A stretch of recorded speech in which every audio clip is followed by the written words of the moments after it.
बिस्मिल्लाहिर्रहमानिर्रहीम। अस्सलाम वालेकुम दोस्तों आप जानते हैं कि नबी करीम सल्लल्लाहु अलैहि वसल्लम की शान मुबारक हम मुसलमानों के लिए हमारे जान, माल और औलाद से बढ़कर है, और हम मुसलमान नबी करीम सल्लल्लाहु अलैहि वसल्लम की शान में गुस्ताखी को बर्दाश्त नहीं करते।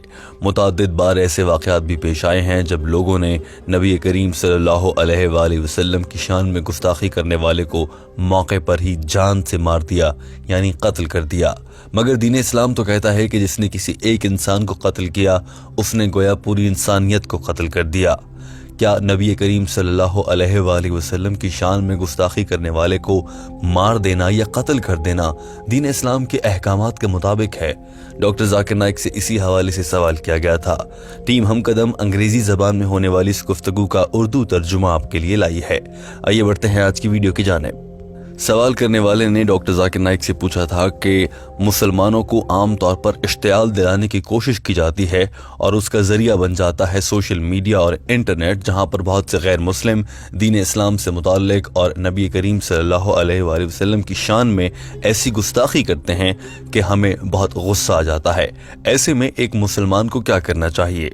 डॉक्टर जाकिर नाइक ने कहा कि ये बहुत अहम सवाल है। आम तौर पर बहुत से मुसलमान ये गलती करते हैं कि वो जज्बाती हो जाते हैं और वो कुरान और सुन्नत की रोशनी में रद्द अमल नहीं देते हैं। लिहाजा ऐसे किसी भी मौके पर हर मुसलमान को चाहिए कि अपने जज्बात पर काबू रखे और होश से काम ले।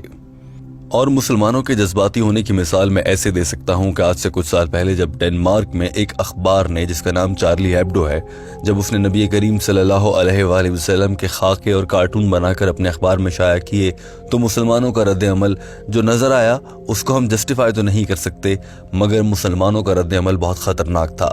बहुत से मकामात पर मुसलमानों ने एहतजाज करते हुए अपने ही ममालिक की गाड़ियों को, अपने ही ममालिक के लोगों को नुकसान पहुँचाया, मुख्तलिफ जगहों पर आग लगा दी। इस तरह से जज्बात में रद्द अमल नहीं देना चाहिए, बल्कि कुरान और सुन्नत की रोशनी में ही मुसलमानों को अपना रद्द अमल देना चाहिए।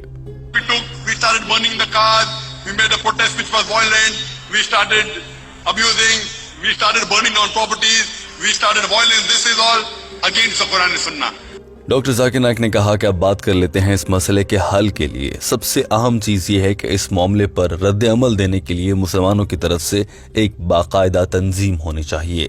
आमतौर पर हमने देखा है जब भी ऐसा वाक़या होता है तो एहतजाज के लिए सभी निकल पड़ते हैं। तमाम तनज़ीम, मुख्तलिफ इदारे, मदारिस, उलमा सारे काम छोड़कर इस पर लग जाते हैं और एहतजाज कर रहे होते हैं, जो बाज़-औक़ात बहुत दिनों के लिए होता है। ऐसा करना मुनासिब नहीं है। इससे दीन तालीम और तबलीग और तदरीस का अमल रुक जाता है, जो कि कुछ अच्छा नहीं है। लिहाजा एक अलग सी तंजीम होनी चाहिए जो ऐसे मामले पर जब भी कोई ऐसा वाक़या हो पूरे मुल्क में एहतजाज का इंतज़ाम करे, और उस तंजीम का काम ही ये करना हो ताकि इस दौरान दीगर काम किसी सूरत ना रुक सकें। लिहाजा अक्सर मुसलमान जो करते हैं वो ये कि वो अपने नेक काम छोड़कर एहतजाज में लग जाते हैं। हमें एहतजाज भी करना चाहिए, एहतजाज ज़रूरी है, मगर अपने नेक काम या जो बुनियादी इस्लाम के अरकान हैं उन पर अमल को किसी सूरत नहीं छोड़ा जा सकता। डॉक्टर जाकिर नाइक ने कहा कि इस मामले पर मेरी जानिब से 6 अहम निकात बयान किए गए हैं कि मुसलमान क्या क्या कर सकते हैं। और पहला सबसे अहम नुक्ता ये है कि मुसलमानों को चाहिए कि वो एक ऐसी तंजीम बना लें जिसमें इंटरनेशनल वकला हों, यानी कि वो वकील जो आलमी सतह पर किसी भी मामले पर मुसलमानों की नुमाइंदगी कर सकें। और जब भी देखा जाए कि किसी मुल्क ने शान रसूल सल्लल्लाहु अलैहि वसल्लम या दीन इस्लाम के बारे में कुछ गुस्ताखाना जुमले कहे या मवाद शाया किया है, तो मुसलमानों कि उस तंजीम के वकला फौरन से आलमी अदालत इंसाफ में जाएंगे और वहां पर एक केस फाइल कर देंगे और उस मुल्क को सबसे पहले अदालत में घसीटा जाएगा। ये काम सबसे ज्यादा जरूरी है। International court, we should have a battery of international lawyers, the best from different parts of the world, and file a case against whether it be Salman Rushdie, whether it be Taslima Nasreen, whether it be Danish cartoon. File a case in the international court. I know doctor Zakir Naik ने कहा कि दूसरा अहम तरीका यह है कि ऐसे पूरे मामले पर एक मुदब्बिराना जवाब दिया जाए। उस तंजीम के सरबराह की जानिब से एक मुदब्बिराना और इंतहाई अक्ल को झंझोड़ देने वाला जवाब सामने आए। चाहे इल्ज़ाम लगाने वाला या गुस्ताखी करने वाला कोई मुल्क हो या कोई इंसान हो, वो चाहे कोई भी हो, ऐसे में एक मुदब्बिराना जवाब जिससे सुनने वाले की अक्ल दंग रह जाए, ऐसा जवाब देना बहुत ज़रूरी है। مثال کے طور پر اب ڈنمارک میں کارٹون چھاپے گئے ہیں، اس پر ایک دلیل سے، تفصیل سے، گہرائی سے جواب دیا جاتا تو یقیناً پوری دنیا کے غیر مسلم بھی مسلمانوں کے ساتھ کھڑے ہو جاتے۔ تیسرا اہم نقطہ ملکی سطح پر ہے اور سیاسی احتجاج ہونا چاہیے۔ مثال کے طور پر ڈنمارک میں گستاخانہ خاکے چھاپے گئے ہیں تو ڈنمارک میں جتنے ممالک کے سفراء موجود ہیں، ان کے سفارت خانے ہیں، انہیں چاہیے کہ وہ ڈنمارک کی حکومت سے باقاعدہ طور پر احتجاج کریں اور وہاں کی حکومت کو سرکاری سطح پر بتائیں کہ ہم اس سے اختلاف رکھتے ہیں، اس نے ہمارے جذبات کو ٹھیس پہنچائی ہے، اس کے خلاف کو بڑا ایکشن لیا جائے، چاہے وہ لیں یا نہ لیں، مگر مسلمانوں کو اپنا یہ کام کرنا چاہیے۔ The embassies in that country should protest. For example, if it took place in Denmark, all the Muslim countries which have embassy in Denmark, they should protest. اس سلسلے میں چوتھا اہم نقطہ یہ ہے کہ اس ملک کی جس کی جانب سے گستاخی کی گئی ہے اس کی تمام پروڈکٹس کا بوائیکاٹ کر دیا جائے۔ یہ سب سے اہم طریقہ ہے۔ ڈاکٹر ذاکر نائک نے کہا کہ ایسا کرنے سے کسی بھی ملک کی معیشت کی کمر ٹوٹ جاتی ہے۔ مثال کے طور پر جب ڈنمارک کا واقعہ ہوا اس موقع پر بھی ڈنمارک اپنی غلطی تسلیم کرنے کو تیار نہیں تھا، مگر جب مسلم ممالک کی تنظیم نے متحد ہو کر تمام مشرق وسطیٰ اور دیگر اسلامی ممالک نے واضح کر دیا ڈنمارک پر کہ اگر وہ اس معاملے پر اپنی غلطی تسلیم نہیں کرے گا تو اس کی تمام مصنوعات کا بائیکاٹ کیا جائے گا، تو ڈنمارک فوراً سے بات چیت کرنے پر آمادہ ہو گیا تھا۔ ڈاکٹر ذاکر نائک نے کہا کہ اگر اس سے کوئی فائدہ نہیں ہوتا تو بھلے ایسا نہ کیا جائے، لیکن اگر اس سے دشمن ملک کی معیشت کی کمر ٹوٹتی ہے تو بائیکاٹ ضرور کیا جائے۔ If it's not going to benefit, don't ban it. If it's going to be an economical threat to the enemy, then do it. چھٹا اہم نقطہ یہ ہے کہ ہمیں چاہیے کہ ہم مدبرانہ جواب میڈیا کے ذریعے پوری دنیا تک پہنچا دیں، پہلے اپنے ملک میں نیشنل میڈیا کے ذریعے اور اس کے بعد انٹرنیشنل میڈیا میں اپنے تعلقات کو استعمال کریں اور اس کے ذریعے پوری دنیا میں وہ خبر پہنچا دی جائے اور وہاں پر بتایا جائے کہ غیر مسلموں یا پھر شان رسول میں گستاخی کرنے والوں کی جانب سے یہ گھٹیا اور گھناؤنی حرکت کی گئی ہے اور مسلمانوں کو اس سب پر بہت غصہ ہے، اشتعال پایا جاتا ہے، مگر ہم کوئی سخت رد عمل نہیں دے رہے۔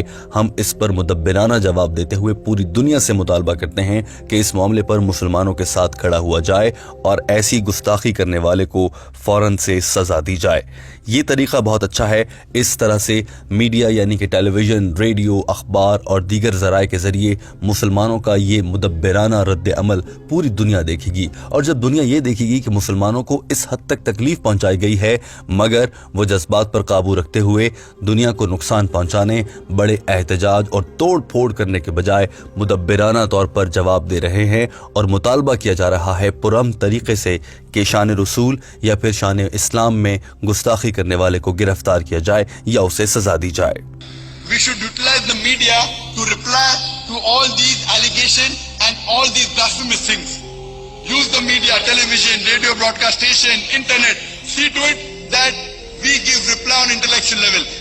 ڈاکٹر ذاکر نائک نے کہا کہ سب سے آخری اور اہم طریقہ یہ ہے کہ ایک پرامن احتجاج ہونا چاہیے، بازاروں میں گھروں سے باہر نکلنا چاہیے، چاہے 100 لوگ اکٹھے ہوں یا لاکھوں اکٹھے ہو جائیں، مگر وہ احتجاج پرامن ہونا چاہیے۔ وہاں کھڑے ہو کر دوسروں کے مذہب کو گالی نہیں دینی چاہیے، اس احتجاج میں شامل ہو کر املاک کی اور دیگر سرکاری عمارتوں یا پھر لوگوں کی اشیاء کی توڑ پھوڑ کسی صورت نہیں کرنی چاہیے، اور یوں ایک ساتھ اکٹھے کھڑے ہو کر مسلمان اپنی قوت اور اپنا اتحاد پوری دنیا کو دکھا سکتے ہیں۔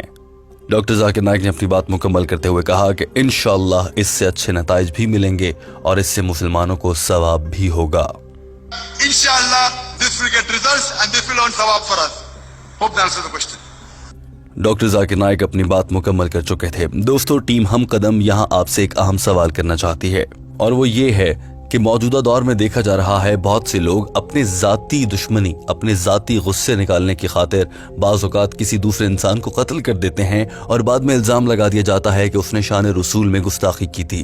اب مر جانے والا اٹھ کر تو بتا نہیں سکتا، لیکن زندہ رہ جانے والا شان رسول صلی اللہ علیہ وآلہ وسلم کی گستاخی کا جھوٹا الزام لگا کر اپنے آپ کو نقصان سے بچانے کی کوشش کرتا ہے، اور نبی کریم صلی اللہ علیہ وآلہ وسلم کی شان میں گستاخی کے قانون कानून का फायदा उठाकर अपने कत्ल के जुर्म पर पर्दा डालने की कोशिश करता है।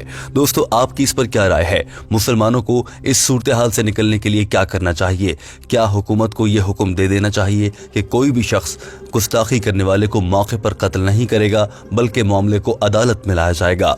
दोस्तों, आपकी इस पर क्या राय है? टीम हम कदम जरूर आपसे जानना चाहती है, मगर याद रखिए कि कमेंट करते वक्त इंतहाई मुनासिब अल्फाज का इस्तेमाल कीजिए। हम नबी करीम सल्लल्लाहु अलैहि वसल्लम की शान पर अपनी जान भी कुर्बान कर सकते हैं, मगर हमें एहतियात और तमीज का दामन किसी सूरत हाथ से नहीं छोड़ना है। लिहाजा कमेंट करते हुए मुनासिब अल्फाज में अपनी राय का इजहार कीजिए। टीम हम कदम और टीम हम कदम के सभी चाहने वालों को आपके कमेंट का इंतजार रहता है, क्योंकि आपके कमेंट से पढ़कर बहुत से लोग बहुत कुछ सीख सकते हैं। वीडियो देखने का बहुत शुक्रिया। हमारे चैनल हम कदम को सब्सक्राइब कर लीजिए।